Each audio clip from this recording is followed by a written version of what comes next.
Now, at a place like Berkshire Hathaway or even the Daily Journal, we've done better than average. And now there's a question, why has that happened? Why has that happened? And the answer is pretty simple. We tried to do less.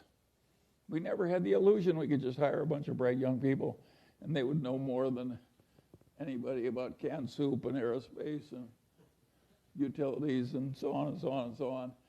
We never had that dream. We never thought we could get really useful information on all subjects, like Jen Kramer tends to have.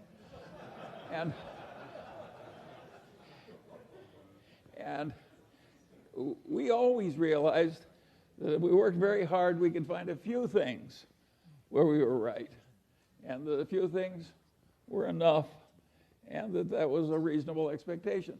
That is a very different way to approach the process.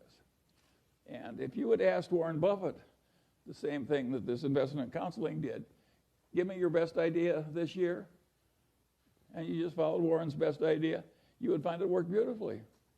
But he would, trying to know the whole, he would give you one or two stocks. He had more limited ambitions. I had a grandfather who was very useful to me, my mother's grandfather, and he was a pioneer, and he came out to Iowa with no money but youth and health, and took it away from the Indians. He fought in the Black Hawk. He was a captain in the Black Hawk Wars, and he stayed there, and he bought cheap land, and he was aggressive and intelligent and so forth. And eventually, he was the richest man in the town and owned the bank, and highly regarded in a huge family and a very happy life. And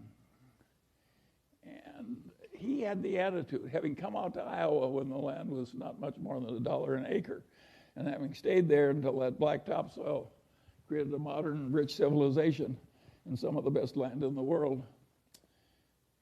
His attitude was that in a favored life like his, when you were located in the right place, you just got a few opportunities if you lived to be about 90. And the trick in coming out well was seizing a few opportunities that were your fair share that came along when they did. And he told that story over and over again to the grandchildren who hung around him all summer. And my mother, who had no interest in money, remembered the story and told it to me. But I'm not my mother's natural imitator. And I knew Grandpa Hingham was right. And so I always knew from the very first, when I was a little boy, that the opportunities that were important that were going to come to me were few, and that the trick was to prepare myself for seizing the few that came. This is not the attitude they have at a big investment counseling thing. They think if they study a million things, they can know a million things. And of course, the result is almost nobody can outperform an index. Whereas I sit here with my Daily Journal stock, my Berkshire Hathaway stock, my holdings in Lilu's Asian fund, my Costco stock, and of course I'm outperforming everybody. And I'm 95 years old, and I practically never have a transaction. And the answer is I'm right and they're wrong. And that's why it's worked for me and not for them. And now the question is, do you want to be more like me or more like them?